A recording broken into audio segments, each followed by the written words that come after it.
Clever Preety. Preety was a poor but beautiful orphan girl. She lived all alone in her house. One day she went out to fetch water from the village well with 3 of her friends. One of her friends said, "I am getting married to a prince. I shall live in a palace." Her second friend said, "My father has gone to the city to bring valuable items. He will give all this as my dowry."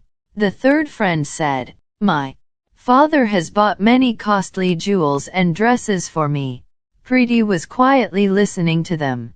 One of her friends provoked her. "Preety, why are you so quiet? Tell us something about your marriage plans." So Preety made up a story. She said, "I am an orphan, but my uncle who lives in the city is very rich.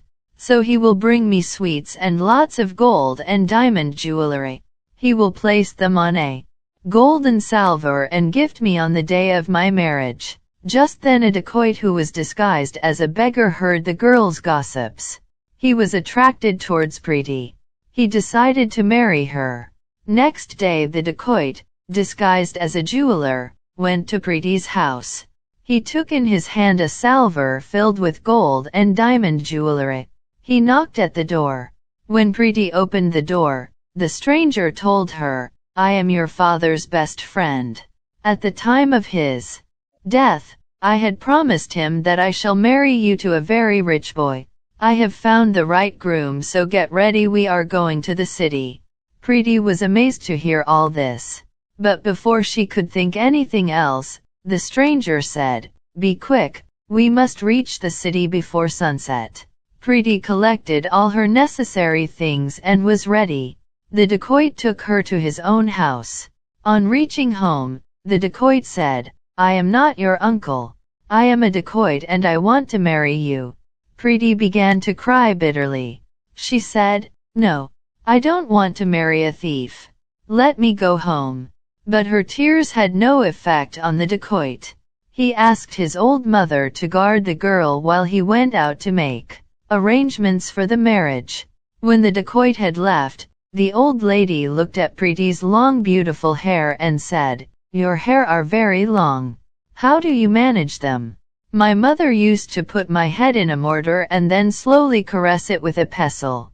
The dacoit's mother, who was almost bald, said, "Can my hair also become like yours?" "Yes, why not? Anyone can acquire long hair by that formula," replied Preety slyly. So without wasting any time, the old lady put her head into the mortar and asked Preety to caress it with a pestle. Preety immediately crushed her head hard with the pestle. She quickly dressed the old lady with a bridal costume and made her sit and fled from there. When the dacoit returned, he thought Preety was sitting dressed as a bride. He called out her name many times, but there was no reply. He became very angry. He picked up the mortar and hit it hard on her head. The lady fell on the ground. When the dacoit saw his mother lying dead, he was shocked. He rushed towards Preety's house. Preety had gone to one of her friend's house for shelter, but she thought, how long will she be able to save herself from the dacoit? So she decided to go back to her house. One day she was lying on her cot when the dacoit with 2 other men entered her house. Preety was prepared for this. She used to keep a sharp knife for her safety. As she saw the dacoits, she pretended to be fast asleep. The dacoit ordered his 2 men to take Preety's cot home and he left the house. As soon as the 2 dacoits came to lift the cot, Preety stabbed them with her knife. When his men did not come out with the cot, the dacoit himself went in. He was amazed to see his men lying dead.